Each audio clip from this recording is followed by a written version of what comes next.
हमारे YouTube channel एकता समाचार को सब्सक्राइब कीजिए, शेयर कीजिए, बेल के बटन को दबाएं और हमारी नई नई खबरें देखें। धन्यवाद। डूंगरपुर जिले के पीट कस्बे में दी घांची एजुकेशन सोसाइटी द्वारा संचालित रहमानी उच्च प्राथमिक विद्यालय का 19वां सालाना जलसा बड़े हर्षोल्लास के साथ मनाया गया, जिसमें बच्चों ने गीत, गजल, नजम और कई रंगारंग कार्यक्रमों की प्रस्तुति दी। साथ ही सोसाइटी द्वारा बच्चों एवं विद्यालय के अध्यापकों को सम्मानित भी किया गया। कार्यक्रम की अध्यक्षता विद्यालय के संरक्षक सादिक भाई खेराड़ा ने की तथा मुख्य अतिथि सागवाड़ा से तशरीफ लाए शिक्षक शाकिर साहब रहे। वही विशिष्ट अतिथि जनाब मकबूल भाई, नूर मोहम्मद शेख, एकता समाचार निदेशक राजू भाई बर्तनवाला, सीमलवाड़ा से हाजी हबीब भाई फुमती, यूसुफ शेख तथा कय्यूम भाई ने अपनी उपस्थिति दी। विद्यालय के सालाना जलसे में सोसाइटी के अध्यक्ष जनाब हाजी अब्दुल करीम, सचिव हबीब मोड़ासिया, कोषाध्यक्ष इलियास शेख एवं कमेटी के सदस्य शब्बीर खेराड़ा, इब्राहिम भिखा शेख, इकबाल शेख, हाजी इलियास फुमती, इम्तियाज मेगरजा, मुस्तफा टिंटोया, जिला परिषद सदस्य हाजी सलीम, इकबाल भाई सुई, मौलाना अब्दुल रज्जाक एवं समस्त समाज के लोगों ने अपनी उपस्थिति देकर बच्चों की हौसला अफजाई की। कार्यक्रम का संचालन फारूक शेख ने किया तथा आभार विद्यालय के संस्था प्रधान प्रताप सिंह डामोर ने व्यक्त किया। इस्तेकबाल करता हूँ और हमारा स्कूल सन 2004 से हमारे बड़ों ने शुरू किया और उसकी बुनियाद डाली। आज बड़े 19 साल हो गए और हमारा स्कूल चल रहा है और इस स्कूल से पढ़कर जाने वाले बच्चों ने भी आगे जाकर बड़ी दूसरी स्कूलों से लैपटॉप और स्कूटी भी ली है। तो हमारे बच्चे बहुत होशियार तो है पढ़ने में। अल्लाह ताला का बहुत बड़ा एहसान और करम है कि अल्लाह ताला ने ये खुशी हमको इनायत फरमाई कि आज रहमानी का 19वां सालाना जलसा है। रहमानी का 19वां सालाना जलसा है कि 19 साल हो गए और हर साल की तरह इस साल भी हम इसको मनाने के लिए जमा हुए हैं।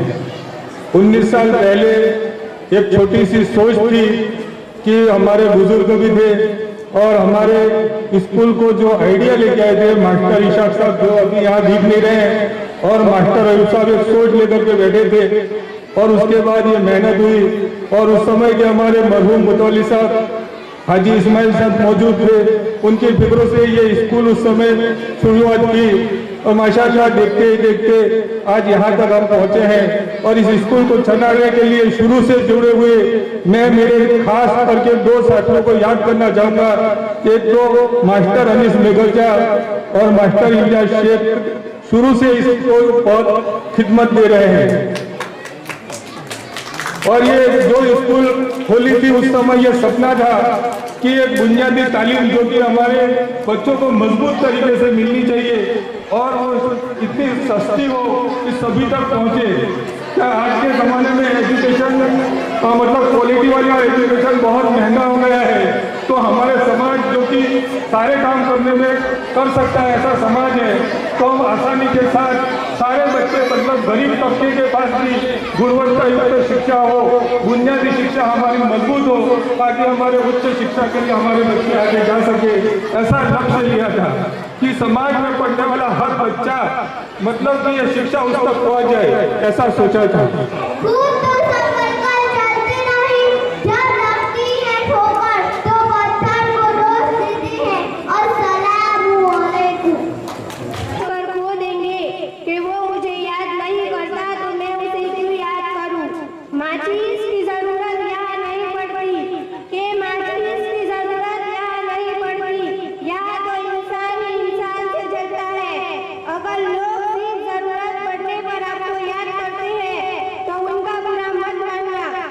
बल्कि खुश हो जाना, क्योंकि एक मोमबत्ती की याद तभी आती है जब अंधेरा होता है।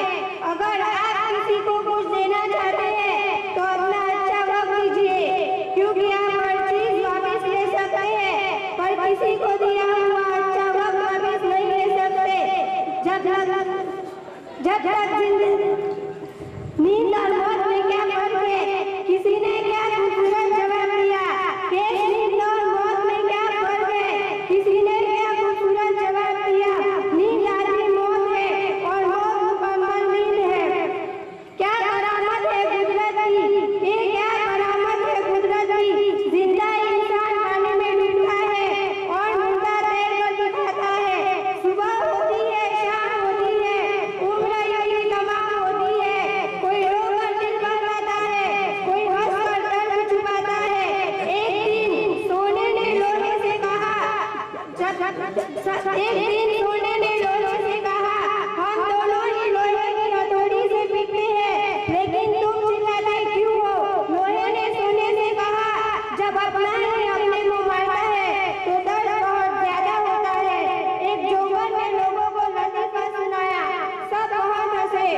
उसने वही लतीफा दोबारा सुनाया तो कोई नहीं हंसा। तब उसने एक बहुत प्यारी सी बात कही, अगर आप लोग एक खुशी को लेकर बार बार खुश नहीं हो सकते तो एक गम को लेकर बार बार रोते क्यों है? क्या करोगे इतना पैसा कमाकर, ना कफन में जेबें और ना कब्र में अलमारी, कि ना कफन में जेबें और ना कब्र में अलमारी। और ये मौत के फरिश्ते तो रिश्वत भी नहीं लेते। अस्सलाम वालेकुम।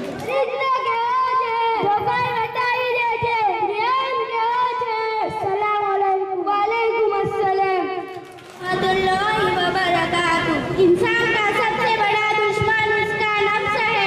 अल्लाह की जात पर भरोसा करने वाला कभी नाकाम नहीं होता। किसी का राज तलाश मत करो, अगर मालूम हो जाए तो फैलाओ मत। गुस्से से बचो, क्योंकि गुस्सा पागलपन से शुरू और पछताए पर खत्म होता है। बुराई को खुद में और अच्छाई को दूसरों में तलाश करो। किसी को खुश करना नेकी है। अदब से बात कीजिए, इज्जत तो मुफ्त में मिलेगी। बोलना अगर चांदी है तो चुप रहना सोना है। माल को जमा मत करो, क्योंकि कफन में जेब नहीं होता। अस्सलाम वालेकुम।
अस्सलामुअलैकुम व रहमतुल्लाहि व बरकातुहू।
सलाम खत्म कर देती है, सॉरी गलती को खत्म कर देती है, जिंदगी को खत्म कर देता है, गुस्सा रिश्ते को खत्म कर देता है, झूठ भरोसे को खत्म कर देता है, साथ गम को खत्म कर देता है। अस्सलाम वालेकुम व रहमतुल्लाहि व बरकातुहू।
एक स्कूल को चला रहा है और हमारे छोटे छोटे बच्चे इस स्कूल में पढ़ते हैं और इन बच्चों को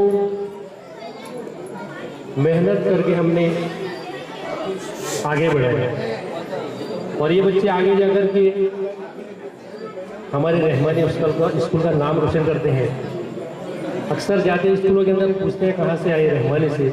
पढ़ाई माशाल्लाह बहुत अच्छी है, कुछ कमियां भी इसके अंदर होती हैं, उसके अंदर जिम्मेदारों की भी कमियां होती हैं, हमारी भी कमियां होती हैं, कुछ कमियां स्टाफ की तरफ से होती हैं और ज़्यादातर कमियां अपने घरों से होती हैं।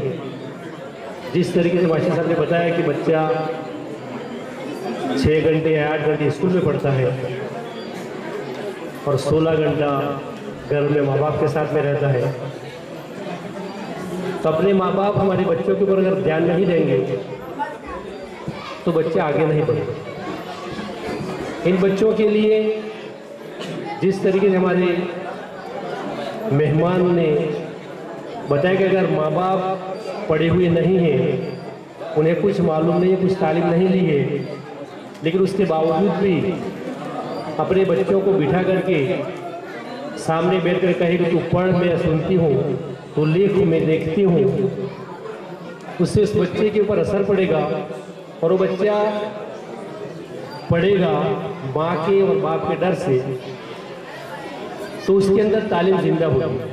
हमारी खास करके कमजोरी ये है कि हम अपने बच्चों के ऊपर ध्यान नहीं देते। हमारे बच्चों को स्कूल से आने के बाद में, मदरसे के आने के बाद में हम उनको उनके हाल के ऊपर छोड़ देते हैं। कभी भी हमने अपने बच्चों को नहीं पूछा कि स्कूल के अंदर क्या पढ़ाया तुझे, क्या काम दिया घर पे करने का, कभी नहीं पूछते। बच्चा अपने हाल में मस्त रहता है। जब माँ बाप अपने बच्चों की फिक्र नहीं करेगा तो बच्चे भी बेफिक्र हो जाएंगे। फिर आखिर में वही माँ बाप स्कूल टीचर को पूछते हैं या उलमाए किराम को पूछते हैं कि मेरा बच्चा 10 साल से पढ़ता है, मेरा बच्चा 5 साल से पढ़ता है, लेकिन कुछ आता नहीं है। मेरा कहने का मकसद कि हमें हमारी जिम्मेदारी निभाना चाहिए और हर माँ बाप की जिम्मेदारी होती है अपने के बच्चों के लिए तालीम सिखाए। हमारे मेहमान ने बड़ी बेहतरीन बात बताई कि मुसलमान अपने घर की कमियों को, अपने घर की ज़रूरियात को हर हाल में पूरा करता है। दुनिया भर की मेहनत, मशक्क़त, मजदूरी करके घर में एसी लगाएगा, घर में हर राहत व ऐश आराम के सामान को खरीदेगा। और जब तालीम का नंबर आएगा, जब बच्चा एक किताब लेने के लिए पूछेगा, माँ बाप को बोलेगा 50 रुपया 100 रुपया, माँ बाप नाराज़ हो जाए, पैसे नहीं है अभी। बच्चा जब ट्यूशन के लिए बोलेगा तो पैसे नहीं, उसका बहाना बनाएंगे। तो इस तरीके से तालीम आगे नहीं बढ़ेगी। खास करके मेरी गुजारिश है गांव के माँ बहनों से और उनके वालियों से कि अपने बच्चों की तालीम और तरबियत की फिक्र करें। अपने बच्चों को स्कूल भेजने की कोशिश करें, अपने बच्चों को सफाई के साथ स्कूल भेजने की कोशिश करें। अब जुमा के दिन जुमा की नमाज 1 बजे होती है और बच्चे सुबह से स्कूल नहीं आते। गांव के अंदर कोई शादी है, खाना 12 बजे है, सुबह से स्कूल नहीं आते बच्चे। माँ बाप इस बात पर जोर नहीं देते कि खाना दोपहर में, नमाज 1 बजे, बच्चे स्कूल में छुट्टी मार के क्या करेगा। कभी हमने इस बारे में सोचा नहीं। अक्सर बच्चों की गैर हाजिरी होती है और गैर हाजिरी से बच्चों की तालीम पीछे रह जाएगी। मैं आपसे यही गुजारिश करता हूँ कि अपने बच्चों को सही वक्त पर स्कूल भेजें, साफ सफाई के साथ स्कूल भेजें और अपने बच्चों का ध्यान रखें। स्कूल में क्या पढ़ा है पूछे बच्चों से और बच्चों को अच्छे अखलाक, अच्छे तालीम दे। हर माँ की जिम्मेदारी होती है। किताबों में आता है कि माँ, बच्चे का पहला मदरसा माँ की गोद होती है। तो माँ बहनों से गुजारिश है अपने बच्चों का खास ध्यान रखें। उसके साथ ही में हमारे इस 19 जलसे को कामयाब बनाने के लिए सागवाड़ा से हमारे खुसूसी मेहमान और जो हजरात तशरीफ़ लाए हैं, अपने कीमती वक्त को निकाल करके और रात के ऐसे वक्त के अंदर गर्मी के मौसम में जो सफ़र करके इस बस्ती के लिए आपने जो कुर्बानी दी है और जिस तकलीफ को बर्दाश्त करके आपने रात को 12 बजे तक इस मौसम के दौरान हमारे सामने बैठे हैं, उसके लिए मैं अपनी तरफ से, रहमानी पाठशाला की तरफ से और पूरे मुस्लिम समाज की तरफ से आपका दिल से शुक्रिया अदा करता हूँ। और मैं आपका बहुत बहुत शुक्रगुजार हूँ कि आपने अपना कीमती वक्त दे करके हमारी बस्ती के लिए कुछ वक्त निकाला। इसी तरीके से सीमालवाड़ा से हमारे मेहमान हाजी हबीब साहब, अब्दुल करीम भाई और बहुत सारे तो साथी तशरीफ़ रहे, उनका भी मैं अपनी तरफ से, रहमानी पाठशाला की तरफ से और पूरी समाज की तरफ से दिल से शुक्रगुजार हूँ और शुक्र अदा करता हूँ। और मैं आशा करता हूँ कि आप अगली बार भी जिस तरीके से हम आपको दावत दें, आप हमारी बस्तियों के लिए तशरीफ़ लाएँ। इसी के साथ में आप सबका मैं शुक्रगुजार हूँ और अस्सलाम वालेकुम।